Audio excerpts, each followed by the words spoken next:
En este video te hablaré de los hábitos clave, que no son otra cosa que aquellos hábitos que generan el mayor impacto en tu vida. Tus hábitos no solo afectan a tu vida, también le afectan al rendimiento y el funcionamiento de la empresa en la que trabajas. Y aquí el autor nos muestra un ejemplo muy interesante de un gerente que fue llamado a dirigir una empresa metalúrgica que no se encontraba muy bien y que al ingresar no se enfocó ni en la productividad ni en las finanzas, que sería lo natural o lo común de un gerente llamado a mejorar exactamente esos puntos. Él lo que se enfocó fue en una meta común, una meta que tanto los empleados, los ejecutivos y los inversionistas estuviesen de acuerdo. Esa meta común fue la seguridad. Todos estamos de acuerdo que la seguridad es importante. Entonces, de esa manera, este gerente evitó que haya disputas entre los tres grupos que conformaban la empresa. Entonces, ¿en qué consistía su propuesta? En que en la empresa y en ninguna de sus instalaciones debería existir ningún accidente.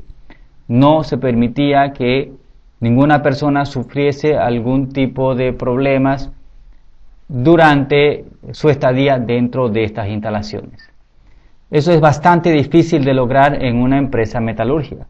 Entonces, eso obligó a todos los ejecutivos y empleados a escribir un diario. En ese diario se explicaba todo lo que sucedía, bien o mal, especialmente. La ventaja de escribir diarios, que ya lo vimos anteriormente, es que con el tiempo nos permite detectar aquellos procesos que no son adecuados y, por supuesto, como paso siguiente es optimizarlo. Si no escribimos los diarios, no podremos optimizarlos, porque nunca sabremos cuáles son los problemas. De esa manera se crea un hábito clave. Es el hábito de la supervisión permanente para obtener una alta seguridad, que era la meta común que todos habían planteado.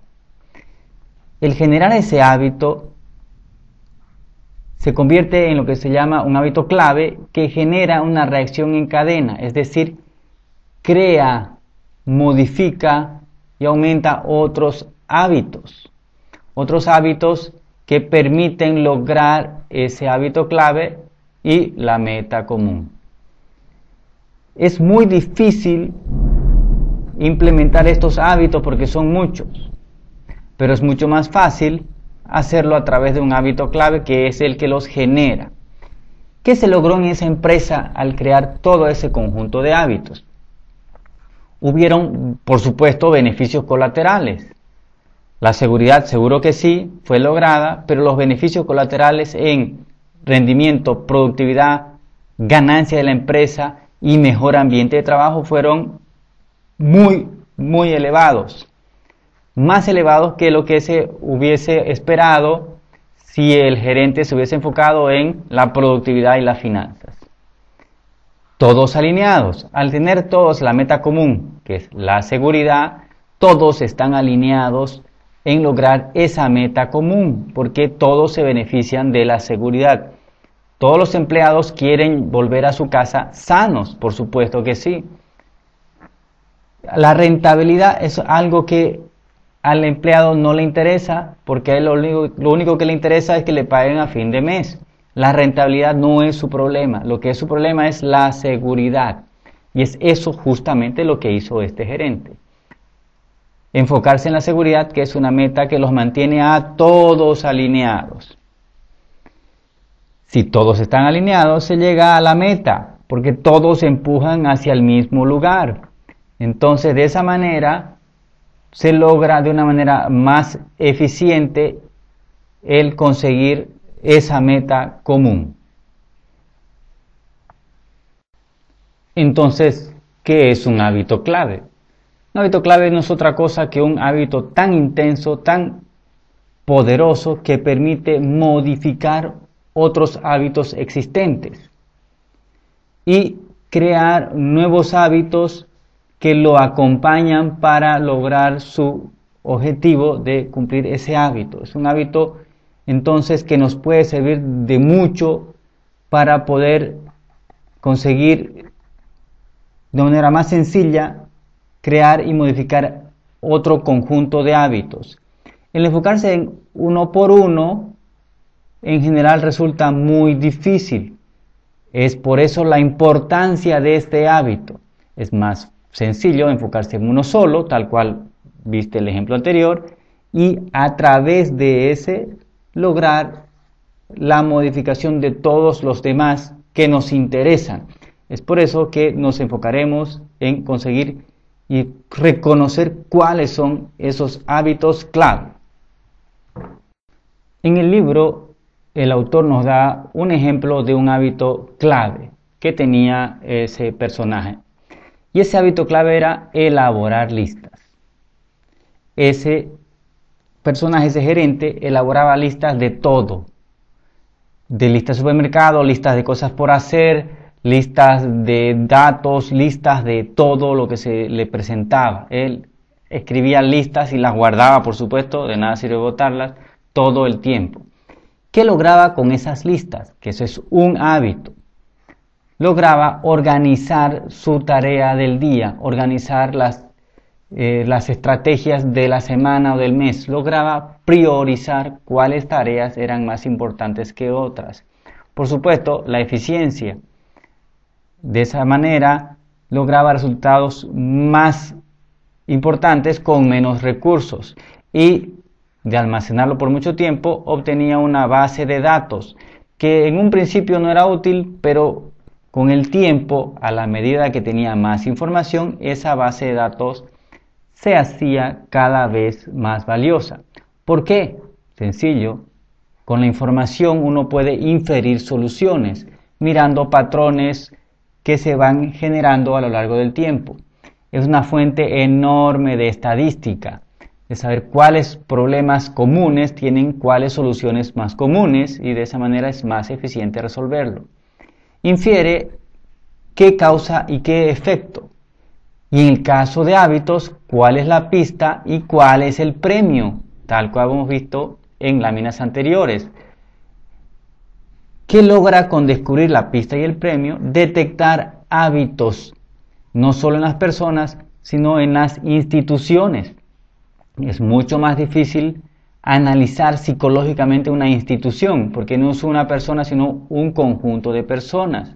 Entonces, a través de esas listas, este personaje logró descubrir cuál era la pista y el premio de las instituciones en las que trabajó para detectar aquellos hábitos beneficiosos o dañinos que tendría que cambiar. Entonces, elaborar lista es uno de los hábitos clave que podrías ingresar en tu vida para mejorar en el futuro tu rendimiento y tus propios proyectos personales. Las empresas en realidad están conformadas, están creadas por la forma de pensar que tienen sus ejecutivos y sus empleados, las rutinas que se desarrollan día a día y políticas empresariales escritas o no escritas. Todo ello genera la forma de ser de la empresa y lo podemos conocer simplemente cuando escuchamos así lo hacemos aquí. Esta es la manera correcta de hacerlo en esta empresa. Y también vemos qué es lo que premian. Cuando elogian a alguien lo hacen por qué motivo. Quizás una persona externa lo ve extraño, pero eso es lo que es normal en esa empresa. Todo ello forma hábitos ya no de personas, sino de la institución en general. Y esos hábitos pueden ser buenos o malos, dependiendo si a la larga resultan beneficiosos o perjudiciales a la empresa. Pero, así como las personas, son esos hábitos lo que los controlan y muchas veces son a veces inconscientes de que esos hábitos existen.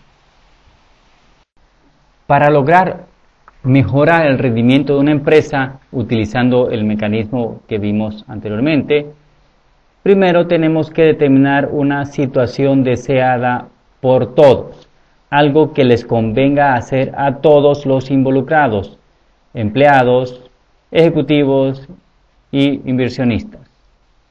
Debe ser deseada por todos y cada uno de ellos, porque si no es así, viste anteriormente, no estaremos todos involucrados para mejorar. Una vez determinada esa situación deseada, es relativamente fácil determinar qué hacer para lograr a partir de la situación actual llegar a esa situación deseada y saber qué hábitos debemos implementar de tal manera que nos empujen de la situación actual a esa situación deseada. Este proceso de creación de hábitos es algo lento, de poco en poco. Entonces, no se puede lograr el éxito inmediato. Pero sí se logra un éxito si se mantiene ese esfuerzo común para todos, pues es importante que sea común, hacia esa meta. Entonces, esos hábitos con el tiempo se convertirán en hábitos arraigados, hábitos que ya serán muy fuertes en la empresa. Y eso hará que todos y cada uno de los integrantes estén permanentemente buscando nuevos mecanismos de ser cada vez más eficientes. Algo importante de saber en la empresa es que la situación es siempre cambiante. Un mecanismo que hoy funcionó quizás no sirva entre 2 o 3 años.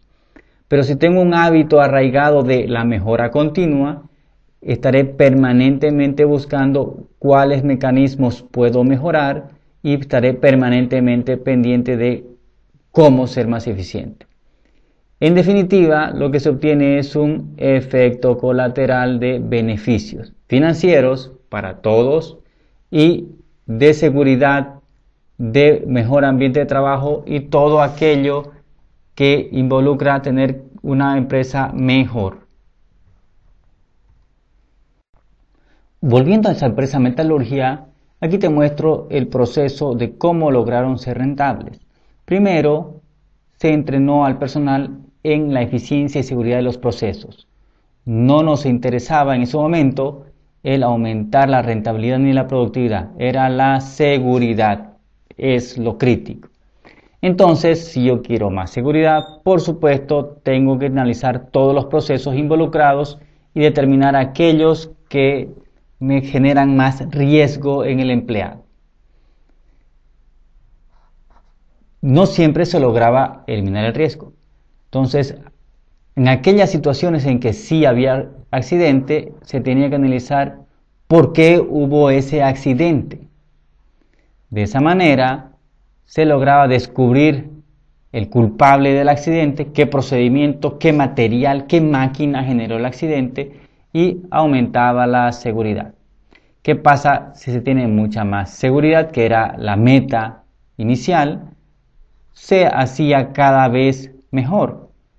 Si la máquina era la causante de ese accidente, es que la máquina estaba funcionando mal, había que reemplazarla. Se reemplazaba la máquina, se lo hacía bien. Si era un procedimiento, se lo modificaba el procedimiento. Si era un empleado mal entrenado, se lo entrenaba al empleado.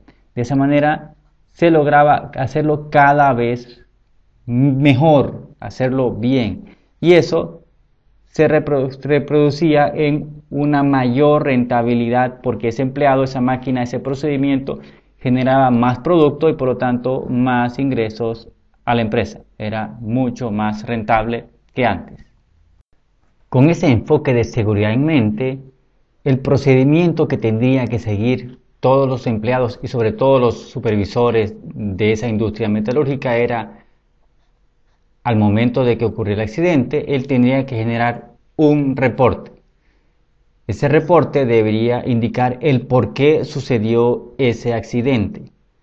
Si fue la máquina, fue un empleado mal entrenado, un material, ¿qué es lo que generó ese accidente? Pero no era solo eso, tendría que generar además un plan que evite que ese accidente vuelva a suceder. Un plan nunca más.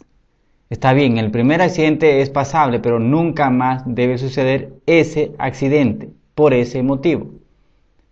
Y todo eso debería ser elaborado en 24 horas. No podía darse 3 meses para esa investigación. Tenía que enviar el informe en a lo sumo 24 horas. Esa es una meta muy alta para responder ante un accidente.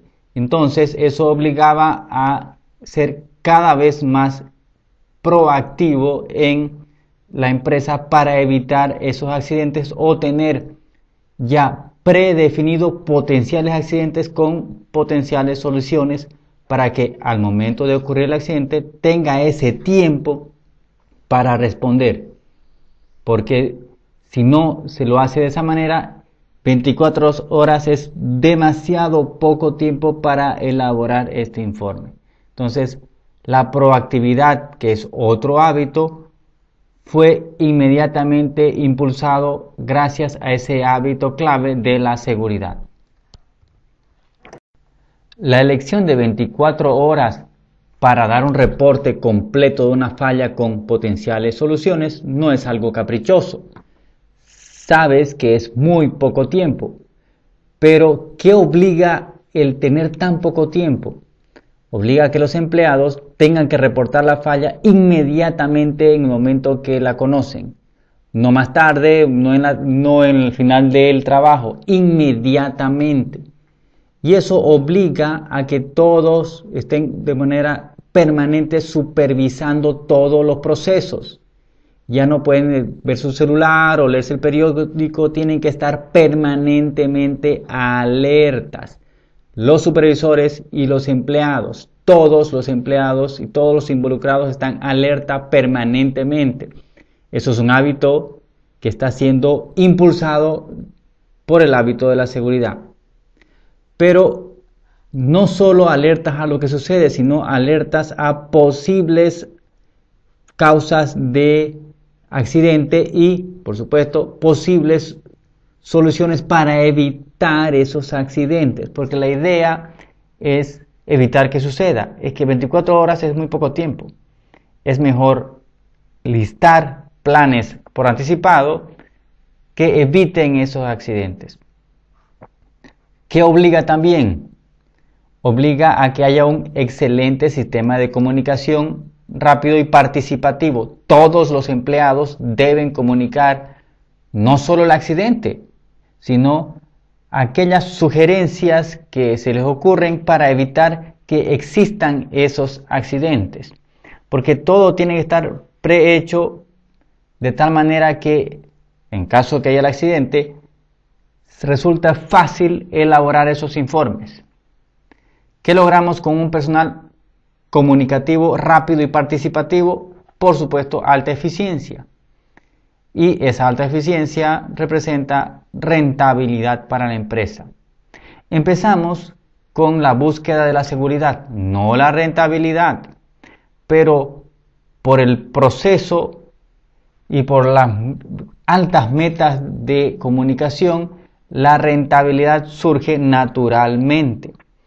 Y algo interesante es que no solo empiezan a dar sugerencias de cómo evitar accidentes, sino que ese hábito de la comunicación, nuevamente, un hábito que surge por el efecto en cascada del hábito clave, que es la seguridad, ese hábito de la comunicación y las sugerencias hace que se participe también en eventos que no involucran la seguridad, sino la eficiencia, la rentabilidad o aquellos procesos que mejoran la empresa. Nuevamente, alta eficiencia, alta rentabilidad. Con el tiempo, ese mecanismo convierte la seguridad o la búsqueda constante de la seguridad en un hábito. Porque para crear un hábito tienes que primero definir una pista, definir la rutina deseada y un premio al que logre esa rutina. En el caso particular de la seguridad, la pista era un accidente. Cuando ocurría un accidente, inmediatamente se activaba el hábito que era investigar por qué sucedió y investigar qué hacer para que nunca más vuelva a suceder. El que lograba cumplir esa rutina se le daba un premio, en este caso un ascenso o un bono. Entonces, esto lograba reforzar esa rutina, ese hábito una y otra vez hasta que se volvía un hábito altamente arraigado en la empresa que redujo enormemente los niveles de inseguridad y de rebote aumentaron muy por encima de lo esperado los niveles de rentabilidad y productividad. Siguiendo con el hábito de la seguridad, sabes que la mejor manera de tratar un accidente es que no exista el accidente en primer lugar. Y eso lo pensaron, como ya viste en láminas anteriores, los ejecutivos de esa empresa metalúrgica. Entonces, determinaron nuevas políticas y nuevos equipos que minimizaban el riesgo de cometer accidente, así como nuevos procedimientos. Pero no solo fue eso, sino que delegaron la participación a todos los involucrados, no solo los ejecutivos, sino los empleados, los que sugerían nuevos equipos y sugerían nuevos procedimientos. Anteriormente, la participación de los empleados era algo que no era parte de la política de la empresa. No les preguntaban absolutamente nada.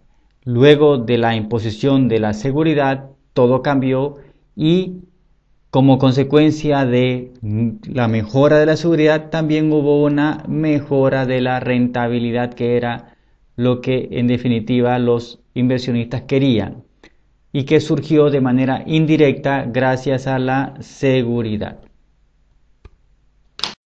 Y algo interesante surgió gracias a la exigencia de entregar el informe en a lo sumo 24 horas. Y es que al momento de ocurrir el accidente, se tenía que crear ese informe muy rápido, como dije anteriormente, 24 horas. Pero el sistema de comunicación existente en aquella época era el correo aéreo y en 24 horas no podía llegar un correo aéreo. Entonces se vieron obligados a crear un sistema de comunicación electrónica, un sistema que en esos momentos en la empresa y en ninguna otra empresa existía. Era algo novedoso para la industria. Si bien en un principio lo utilizaban para enviar los informes de accidentes, se dieron cuenta que también podían enviar otro tipo de información. Por ejemplo, ofertas interesantes en el mercado o otro tipo de cosas. Y eso en final generó otras ganancias no esperadas gracias a crear un sistema diseñado inicialmente para informes de accidentes. El hábito de la seguridad y cualquier hábito en general, con el tiempo termina formando parte de lo que se denomina cultura organizacional, es decir, la forma en que tienen las personas de una empresa en trabajar. La cultura organizacional define una forma de trabajar que en general se escribe en normas, en formas de hacer las cosas de manera explícita.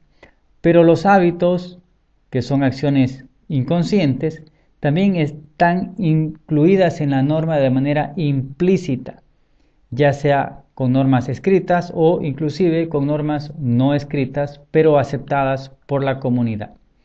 Eso hace que el incumplimiento a un hábito aceptado sea considerado como algo mal visto, algo que no debería hacerse de esa manera. Es más, no solo mal visto, sino traición al grupo. Entonces, aquellas personas que incumplen ciertos hábitos considerados valiosos, en este caso particular de la seguridad, hace que cualquier persona que lo incumpla inclusive pueda ser despedido sin que los compañeros de trabajo sientan ningún remordimiento, porque sienten que traicionó al equipo. En este video hablamos de los hábitos clave en la empresa. vimos un ejemplo de cómo un gerente de una empresa metalúrgica, definiendo una meta común que en realidad era el hábito de la seguridad, logró imponerla como un hábito clave que logró impulsar otro tipo de hábitos que en definitiva lograron la meta financiera que siempre esperaron desde un principio. También te mostré que un hábito clave es clave porque modifica otros hábitos existentes o crea nuevos hábitos. Entonces es muy sencillo, o más sencillo mejor dicho, enfocarse en un hábito clave y dejar que el hábito clave actúe sobre los otros hábitos y logre una meta más amplia deseada. Te mencioné de que un hábito clave muy importante que fue utilizado por ese gerente era elaborar listas, porque vimos lleva a unas consecuencias muy favorables en su comportamiento y en futuros análisis de la información elaborada. Vimos que la empresa está conformada por formas de pensar, rutinas y políticas, y que todo eso en definitiva genera hábitos de cómo se hace de manera inconsciente, automática las cosas en una industria. Si queremos definir una situación deseada, pero deseada para todos, entonces se crean hábitos y mecanismos que en general logran con el tiempo resultados más eficientes y en general beneficios colaterales que no fueron inicialmente decididos al momento de definir ese hábito. Vimos aquí cómo funcionó el hábito de la seguridad en esa empresa, logrando a partir de esa simple meta, seguridad, lograr que la empresa en definitiva sea muy rentable. Vimos que el tema de lograr que el hábito de seguridad sea un hábito clave y realmente empuje hacia adelante la empresa fue obligarlos a que el informe sea elaborado en, a lo sumo, 24 horas. Y ese número no era caprichoso, ese número bien desafiante, porque 24 horas para informar es bastante poco, obligó una serie de eventos, acciones y cambios de hábito que en definitiva lograron aumentar la rentabilidad, a pesar de que fue diseñado para aumentar la seguridad y no así la rentabilidad. Te comenté también que el hábito de la seguridad en realidad sigue creándose con los mismos procedimientos vistos en las láminas anteriores, que era crear una pista, definir un premio y una rutina deseada. Entonces el hábito de seguridad igualmente se crea de la misma forma que los otros hábitos que ya vistes anteriormente. Con el tiempo, en esta empresa vieron que en lugar de estar dando informes de accidentes era mucho mejor evitar los accidentes. Eso obligó a cambiar la manera de pensar y permitió la participación de todos los otros empleados y luego con ello definir nuevos equipos de procedimientos y por supuesto una mayor rentabilidad. Vimos también que el dar informe de accidente en 24 horas obligó a crear una tecnología que no existía en ese momento y esa tecnología fue utilizada no solo para accidentes sino para otros usos que dieron un valor muy por encima de lo que tenían respecto a otras empresas, logrando mucho más ganancias que la competencia. Y finalmente vimos que un hábito, cuando ya se hace arraigado, se hace parte de la cultura organizacional, el no hacer ese hábito se convierte en algo mal visto y una traición al equipo.